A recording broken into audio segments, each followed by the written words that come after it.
कहता कि मुसलमानों की अपनी अलहदी, वहाँ वो अपने उसूल, अपने मुआशरत, अपने राज, अपनी तहजीब तमद्दुन और अपने दीन के मुताबिक अपने निज़ाम को चलाएंगे। तो जब तक यहाँ नहीं चलेगा उस वक्त तक इसकी और ये कहते हैं तरक्की और ये वो। भाई आप मुझे बताएं कि इस मुल्क के अंदर कितनी यूनिवर्सिटीज़ मौजूद हैं, कितनी आज तक।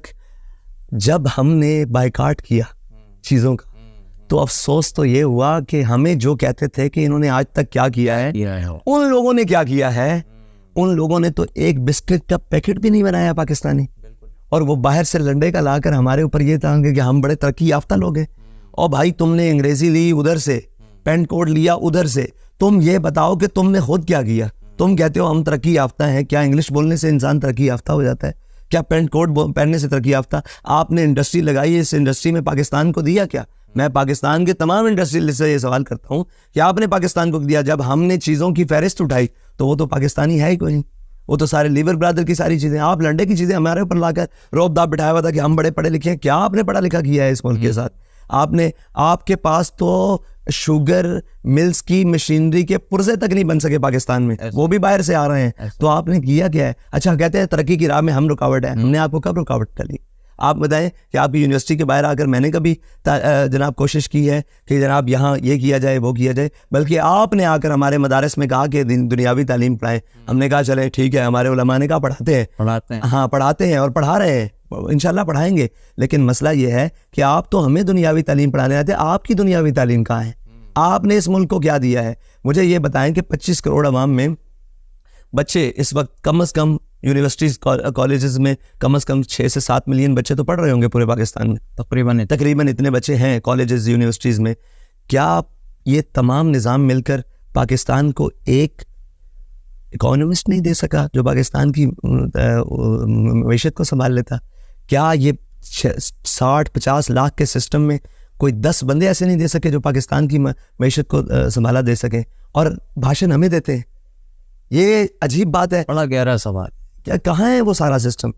भाई ये सब सिर्फ एक तबके को नुक्कड़ पे लगाने के लिए और एक चीज़ों को अपने, वो क्या कहते हैं, अपने बुरे अमाल पर पर्दा डालने के लिए ठीक को भी गलत कह दिया है और खड़ी सब्ज़ फसल को भी अपने सूखे के लिए उसको जला कर रख दिया। जब ये बात हुई थी कि मदारिस में आप जो है वो साइंस एंड टेक्नोलॉजी पढ़ाएं, तो इस हवाले से क्योंकि टीचिंग से मेरा ताल्लुक़ है, तो कई लोगों ने सवाल किया कि क्या ऐसा होना चाहिए?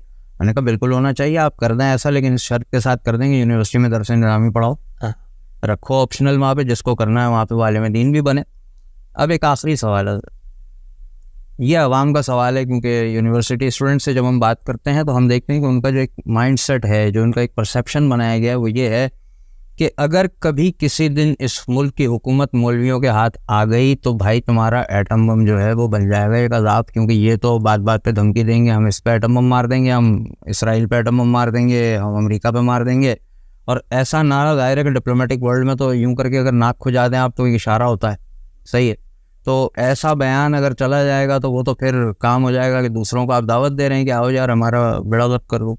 मैं एक इससे हटकर एक बात करता हूँ, फिर इस सवाल पर आप करता हूँ। इसराइल के वजीर ने धमकी दी कि हम गजा पर एटम बम मार देंगे, किसी ने क्या उनका बिगाड़ा है? 57 इस्लामी, जैसे मैं खामोश हो गया, 57 इस्लामी ममालिक, किसी एक ने भी बयान दिया है। उन्होंने तकरीबन यहाँ हज़ारों बच्चे, ख़वातीन, मर्दों की तो तादाद ही अलग है, ठीक है, उन्होंने शहीद कर दिए। क्या कोई दुनिया में बोला है? नहीं। भाई ये याद रख, ताकतवर हमेशा ताकतवर होता है, अपनी ताकत को पहचाने। अगर ये आपके लिए आज़ाब है ना, तो आप एक दफ़ा ऐसा भी करके देख लें, खाकम बदहन मैं मुँह में कहता हूँ कि आप कहते हैं एटम बम, ये याद रखिएगा, ये एटम बम आपको आज तक संभाले हुए है, कल ये ना हो कि आपसे ये भी ना संभले।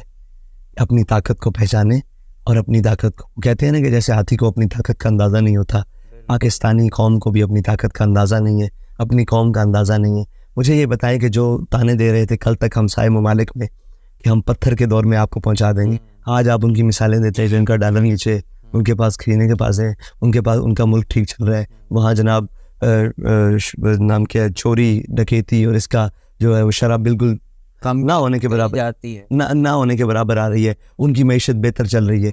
तो वो किस बुनियाद पर चल रही है?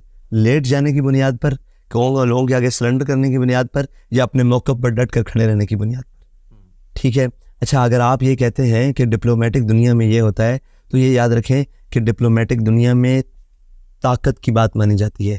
दुनिया में आप जितने मर्जी मामला चला ले, वीटो वाले वीटो है, 5 वीटो है, वो वीटो है। आप जब तक अपनी ताकत नहीं लाएंगे, लोगों को ये नहीं बताएंगे कि हम ताकतवर हैं और हम अपना हक छीन कर भी लेंगे, उस वक्त तक आपकी बात कोई सुनने के लिए तैयार नहीं। अब तो पता नहीं ये है या नहीं, अब तो ईरान आपकी बात नहीं सुनता।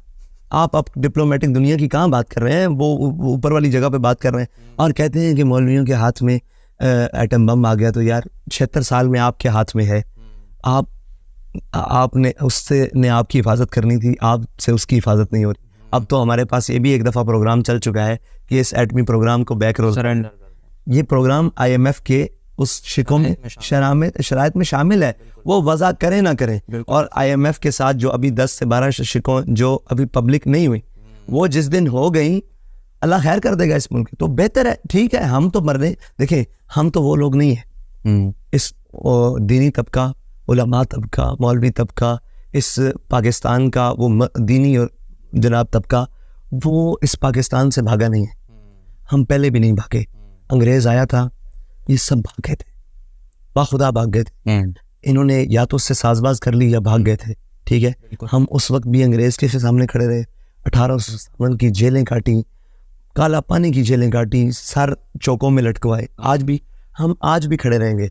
सवाल ये इतना है कि जिन पर सख्ती आती है वो कभी सऊदीया, कभी लंदन भाग जाते हैं, कभी दुबई, उनके लिए रास्ते हैं। ठीक है, आप कहते हैं हम एटम बम जनाब आपके लिए, तो मुझे ये बताएं कि एटम बम आपने किस मकसद के लिए रखा? अपनी हिफाजत, दुनिया डरे हमसे। हाँ, तो जब हम ये बात करते हैं तो आप कहते हैं मौलवी मार लेंगे। यानी जो काम हम करें वो ठीक है, जो आप हम मौलवी नहीं है, ये कहने का मतलब। आप दुनिया को कहते हैं कि हम एटमी पावर हैं, अगर मौलवी कहे कि हम न्यूक्लियर पावर हैं तो दहशतगर्द करार पाएंगे ना। उन्हें तो मॉडरेट मुस्लिम्स पसंद है। असल में मसला ये नहीं है, असल में मसला ये है उनको कोई भी मुसलमान पसंद नहीं है। उन्होंने तबका करके एक स्टेप बाय स्टेप हर एक को ख़त्म करना है। ठीक है जी, आज वो लोग जो उनकी बोली बोल रहे हैं, कल वो लोग हमें जो गलत कह रहे हैं। ये याद रखें कि जब स्पेन में आए ना सारे, तो स्पेन के अंदर वो सारे दीनी तबके भाग गए थे और स्पेन में इस्लाम और उसका वजूद बाकी नहीं रहा। आज जब बड़े सगीर में मुश्किल वक्त आया था तो यहाँ से भागा कोई नहीं। आज भी जो कुछ बका है ना, जो कुछ बात है, कहते हैं कि हमने अमेरिका को एब्सोल्युटली नोट कहना है, तो तब हमारी बात बनी है। ये अब कौन का जरिए है ना, तो वो सबसे बेहतर कौन कह सकता है? अमेरिका किस से डरता है? यहाँ से एटम बम से नहीं डरता। नहीं, वो यहाँ डरता मौलवी से। सीधी सी एक बात है कि उसका डर है दीनी तबका। हमारे पास रैंड कॉर्पोरेशन की रिपोर्ट्स मौजूद हैं, जिसको हम पढ़ते हैं, देखते हैं कि उन्होंने कब किस ज़माने में प्लान शुरू किए थे कि भाई आपको लोगों के दीन को इनफरादी हद तक रख देना है कि आप नमाज रोज़ा करो, आप हमारे लिए अच्छे हो। आप न्यूयॉर्क के स्टेशन पे नमाज पढ़ेंगे ना, एक सिपाही आके खड़ा हो जाएगा कि इसको नमाज पूरी करने दो। उससे प्रॉब्लम नहीं है, उसको प्रॉब्लम है निज़ाम से। आपने हमारे निज़ाम को कबूल करना है, हम आपके मज़हब को कबूल करेंगे। आप दीन की बात करोगे तो आप हमारे दुश्मन हो। बिल्कुल, ठीक है, तो हम दीन की बात करते हैं और हम ये समझते हैं कि इकबाल ने कहा, जुदा हो दीन सियासत से तो रह जाती है चंगेज़ी। सियासत से दीन जुदा हो जाए तो चंगेज़ी रह जाती है, और अगर दीन से सियासत जुदा हो जाए तो वो रहबानियत रह जाती है। ठीक है, ये लाजिम और मलजूम है। बेहद शुक्रिया। अल्लाह करे कि आपकी बातें लोगों तक पहुँचें और उनकी समझ में आए। अस्सलाम वालेकुम व रहमतुल्लाह।